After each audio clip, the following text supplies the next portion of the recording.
magbabago na daw to. Last na daw yun. Hindi na daw niya gagawin. Kilala ko na yan. Kilala ko ganyan eh. Siguro last.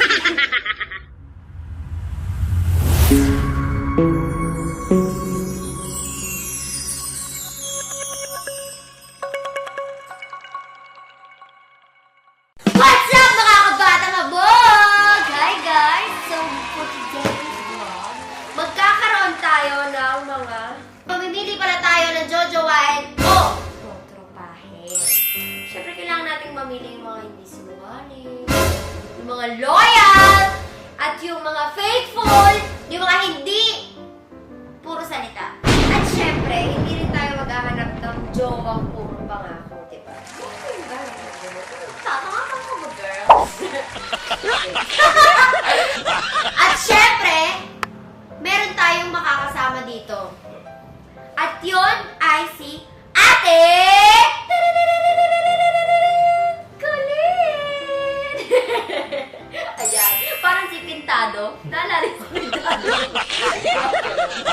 Ayun, si Ate Colleen ang makakasama natin. At siya ang nag-prepare ng mga list ng mga guwapo, loyal, at ang mga pipiliin kong jojowain o totropahin. Are you ready, guys? Pero bago lahat, tanong mo na si Ate Colleen kung handa na ba siya. Handa ka na ba, Ate Colleen? Yes! So, handa na ba, Ate Colleen? Kayo, handa na ba kayo? Let's go! Okay. First guy. Mabait siguro siya. Singket at maputi. At sa tingin ko, ma-appeal din siya. Kasi na-appealan ako sa kanya. Siya si Agasiching. Agasiching. Agasiching. Kay Agasiching. So, tapahin ang jojowain. Ang nakikita ko naman sa kanya siguro, jojowain. Wow! Kasi ano eh, sobrang romantic niya nung nag-ano siya kay Jai. Nung nagtanong siya kung maliligaw ba siya. Sobrang ang sweet niya, tapos ramdam na ramdam. Nung pinapanood ko yung video nila na yun, naiyak talaga ako. Kasi naramdaman kong totoo siya! Hindi siya maliloko! So, jojowain. Oo, jojowain ko siguro siya. Kasi, tsaka guys, ano eh, hanggang ngayon, di ba, nakikita nyo naman siguro kung updated kayo sa mga vlogs nila. Di ba? Sobrang strong nilang dalawa. Makikita mo naman sa kanila eh. Makikita mo naman kung yung lalaki matino. Makikita mo sa isang relasyon, masaya yung babae. Yun lang. Okay. Next. Ano to, kwela? Medyo parang baliw-baliw. Pero mabait. Ano pa ba ang nadi-describe ko sa kanya? Rockista. Rockista. Kumakanta siya. Nagbaband. Siya si Kong TV. Tatrapahin ng jojowain. Okay, Magdali kay Kong TV, naging kuya.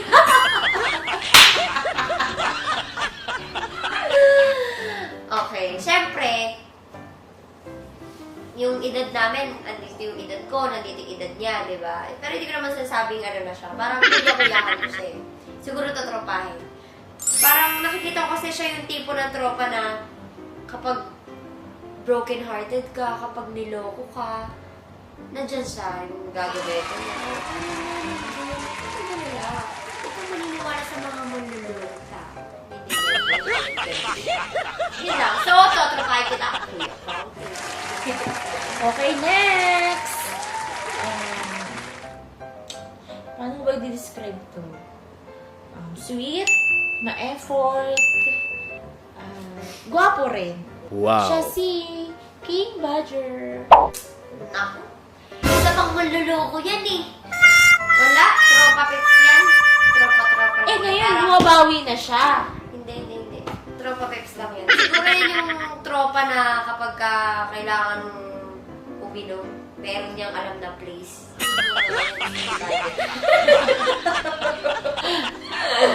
Yan. Peace lang. Kasi guys, alam niyo ba, para maintindihan Yan, yun lang ang sitwasyon ko. Ano? Kung saan ako gumugugot. Gusto ko lang ipaalam sa inyo na kiss muna tayo sa mga manloloko, no? Tama na muna, isang tabi. Di ba? Lumayo-layo sa mga manloloko. Para ang buhay ay magiging. So, tropa siya. Yes, tropa. Okay, next! Ito. Pangarap ng lahat ng kababaihan. Pogi, mabait, sweet at maalaga. Siya si... Iyak na yan! Ano ko yan eh? Jojowain. Kasi, una pa lang talaga crush ko na yan ate. So, crush ko siya kasi hindi dahil pogi siya, hindi dahil nakakainap siya Napakalam, kumanta. Pero dito maingat siya, no? Kay Catherine. Kaya jojowain ko yan kasi, nakikita niya naman, di ba, yung relasyon nila ni Catherine Bernardo, di ba? Sobrang strong. Basta, gaya nga na sinabi ko, makikita mo na strong yung relasyon kapag makikita mo yung babae masaya. So, jojowain. Catherine, baka naman, pahiram. Okay, next! Ito. Madaming tattoo. Kumakanta, magaling mo, sikat na rapper. Sakto lang, itsura. Siya si Kastakli! Isa pa yan eh. Mag-tropa kasi ni King Badger eh. Joke lang. Sabi ko nga, diba? Kiss muna tayo sa mga babaero. Oo, naawa kayo ako, Zainab. Tatropahin ko yan. Next, ito. Tropa to. Ang mga sinabi ko. Magaling din na rapper. Wow. Sweet. Wow. Mabait. Wow. Ano pa bang i-explain ko sa kanya? Maalaga. Wow. Siya si Flo G! Flow G. Ay, naku. Dito lang. May alala tuloy. Siguro yan. Kasi ang ano niya, alam mo yun, yung astig-astig siya, pero pag nakita na niya yung girlfriend niya, alam mo yun, yung Sweet. oo, Ang sweet baby niya. niya, oo. Tapos nagpapabebe talk pa siya, samantalang ang astig-astig niya pagbaba niya ng kotse. Wow. Bakit parang lilikit ng leg eh. Pero pag kasama yung girlfriend niya, jujuwain ko yan eh. Jojowa. Parang ang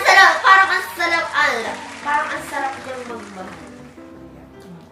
No? Parang hindi kayo lolokoy Hindi kahit mo na yun, bad ano, boy. loyal siya, no? Okay, next! Sikat to. Guwapo. Inglesero. Mayaman. Next! Rans Kyle! Si Rans Kyle kasi hindi, parang wala pa ata siyang girlfriend na ate. Parang wala siya. Walang nalilink, no? Kahit nalilink, wala, di ba? Siguro, tutropahin ko siya. Kasi tutropahin ko siya kasi parang siya yung tipo ng kuyang gagabayan ka niya. Alam mo yun? Sobrang sweet sis. Oo, sobrang sweet niya, gagabayan ka niya. Pag mali ka, parang hindi ka niya sisigawan. Parang, Nakausapin na. oo, parang ganun. Basta, So, Jojowa Kahit paampon. Baka kulang ka ng kapatid, ako na lang. Ano siya? Tropa? Joy. Tropa. Okay, next! Guwapo! Wow. Mabait! Wow. Gentleman to! Wow. Ha? Walang sobrang kinis siya. Next! Thunderbolt! Si Thunderford siguro. Kasi wala naman ako masyadong nababalitaan doon. Kasi mga nababalitaan ko doon, mga issue-issue eh. Pero syempre, dahil lahat naman tayo may good side, di ba? Tutropahin. Kasi si Jowa medyo tagilid siya sa akin. Si Dilena. Alam mo naman, may trust issue ang lola mo, girl.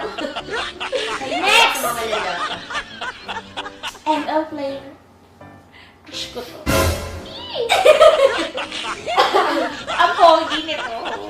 Babait din. Tsaka Lola. Para kilala ka niya. Ah, yan. Ako si Doggy.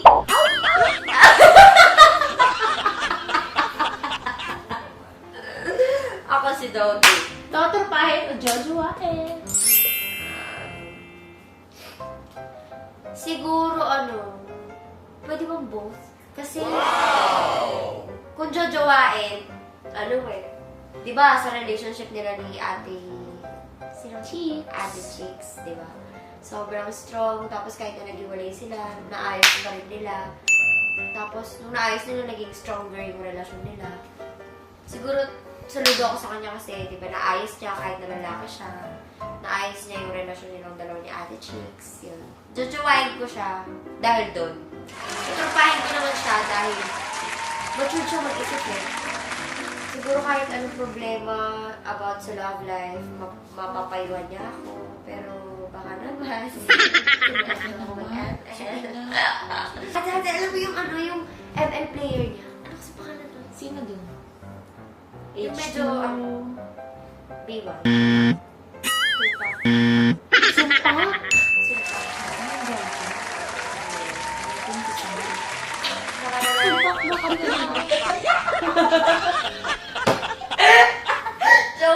Joke lang ah. Okay, So, next. both. Oo. Okay, next! Sikat na vlogger. Dati siyang may, Yan. Siya nga si Sumpa. Cameron. Char. So, yun na. Next natin is, hindi ko na siya masyado describe, pero go for it naman. Si Kit Talents. Si Kuya Kit Talents. Totropahin kasi... Bakit? Totropahin ko siya kasi parang mag-guide niya ako sa pagiging parent ko someday. Siguro maalaga siya sa anak niya. Yun lang, totropahin! At mukha kasing selosa si ate. Yung girlfriend. Girlfriend niya. Yun lang. Okay, next! Ito. Dung dung dung dung. Sweet po, sweet. Yeah. Sweet, guwapo. Sure naman ata. Narinig siya kay. Ngayon, Miss Flawless, ako iyong tawa. Si Jomar Lovena. Si Jomar Lovena. Siguro tutuwain ko. Kasi sa mga videos nila, nakikita ko, pero parang ngayon pa... Magaling na yan na director. Pinapanood ko yan sa Team Horror dati. Siguro, totropahin. Totropahin ko siya. Kasi matutulungan niya ako. Kaya Jomar, naman, maggamitan tayo. Ako maging talent mo, ikaw director ko.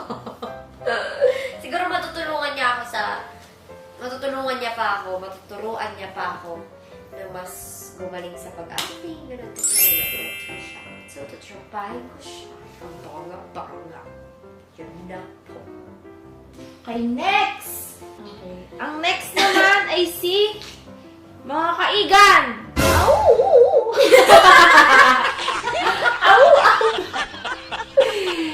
To, mabait, faithful, mapagtanggol sa girlfriend and family, also whatsoever kung ano man siya, and guwapo. Siya si Jason ng Jamil. Si Jason. Jojowain ko yan. Bakit? Jojowain. 100% Jojo. Bakit? Kasi tingnan mo naman ang relasyon nila ni Camille. Diba? Sobrang healthy ng relasyon nila kahit na nakikita mo naman sa mga videos, siguro kahit off-cam. Kasi, paano mo magagawa yun? Pag pindot ng camera, okay na kayo, di ba? Kaya, nakikita ko healthy sila. Healthy yung relasyon nila. Walang babaeng Tsaka napaka-successful nila. Sobra. Saludo ako sa vlogger nila. Oo. Saludo ako sa iyo. Tsaka, walang babaeng involved. Faithful, loyal, Di babaero! Jojowain kita ha! Alam mo na, kung nag-break kayo, jojowain daw. Lagot na. Okay, next! Ito, sikat na sikat to lately. May itsura din, pero manloloko. Konti, binasagal siyang malaking X. ulo. Direct ulo. Hindi. Si Christian Grey. Si makagwapo. Si makaganda. Si Mapagwapo. Napatulpo. Ko! Ayun na naman! Isa na naman maluloko ang iyong nabanggit, ate kulit! 100% na maluloko. Kay makagwapo, cannot be. Ekis nga tayo, di ba? Hindi ko siya tutropahin at hindi ko siya, mas hindi ko siya jojowain. Yun lang. Masasabi ko po. Siyempre, di ba? Kagaya nga na sinabi ko, pass muna tayo sa mga maluloko. Okay, bigyan nyo? Eto. Malaki. Ang katawan. Akala ko anong malaki. Loyal. At mapagmahal na boyfriend at isang tatay sa kanyang anak. Tatay na siya. Hindi naman niya anak. Pagmahal lang siya. Si Rob Moya ni Tony Fowler. Si Kuya Rock mo. Tutropahin ko siya kasi syempre may Tony Fowler na sa buhay niya eh. Di ba? Tutropahin ko siya. Kasi saludo rin ako dyan kasi syempre, di ba? Galing din siya sa heartache, diba? Oo. Si Tsaka, Ron oo. Tsaka tinanggap niya si Tyrone niya. Di ba? Ano, Si- may subaybay ako sa Bihira lang yung vlog mga ng- ganung lalaki. Oo, at sobrang bihira lang ng mga ganun, di ba? Mamahalin ng Tatanggapin anak mo. yung ano mo, anak mo. Kaya, Saludo. tropa pips kita, Kuya Ramaya. Next. Guwapo! Perfecto! Perfect na perfect para sa mga kababaihang kinikilig. James Reid. James Reid. James Reid. James Reid. James Reid. Dati ha. Dati crush na crush ko yan. Sobrang crush na crush ko yan. Tapos nung na-realize ko na yun na nangyari sa Jaden. Oh, ibalikan Jaden. JD, baka naman. Ano, siguro tutropahin. Tutropahin ko. Ang trabahin lang. Tutropahin lang. Hindi dahil sa choosy ako ha. Hindi dahil sa choosy ako. Dahil masyado siyang pogi. Oo, parang masyado siyang pogi para sa akin. Parang Ay. hindi kami Compatible. Next article. Okay, next! Last but not the least! Nakaka-inlove to sumayaw. Guwapo ng mga moves niya. Yeah, TikTok pa more. Si DJ Lunyo! Oh, DJ Lunyo. Si DJ Lunyo, crush ko yan. Sobrang crush ko yan talaga. As in, crush na crush. Pero mas crush ko si Daniel, diba? Si DJ Lunyo, crush ko siya kasi umahanga ako sa pagsayaw niya. Sobrang galing niya sumayaw. Grabe, sa sayaw pa lang siya nakaka-inlove na. Alam mo yung tutropahin. Tutropahin kasi dahil syempre, sinasabi wala akong talent. So, kailangan ko si DJ Lunyo para magkaroon ng talent sa kanya. Yo, tutropahin ko lang siya pero hindi ko siya tutropahin. Next natin ko, Lynn! Okay, tapos na. Yun na yun. Okay, yun na yun. Yeah. Ay! Wait! May humabol. May humahabol. Sa listahan mo. Si Pokemon na yun. Okay lang ba? Sama natin siya sa list mo. Sino, ate? Sabi ng iba, guwapo daw to. Mabait daw to. Loyal daw to. Magaling tong kumanta, sure ako. Kulat siya. Ayun, kulat siya. Magbabago na daw to. Last na daw yun. Hindi na daw niya gagawin. Parang kilala ko na yan. Kilala akong ganyan eh. Oh, eto na. Ready ka na ba? Kumahabol. Napagod na ako. Kumukati. Ampon. Walang iba kundi Mariano G! Okay. Indian natin. Hi. So, yun guys. Tapusin na natin itong vlog na to. At payo ko sa lahat ng mga kagaya kong pinipili dyan. Maghintay-hintay lang tayo, okay? Maghintay lang tayo sa right guy at the right time. And if you like this video, please like and share. And don't forget to subscribe to our YouTube channel, S1 Talent Entertainment!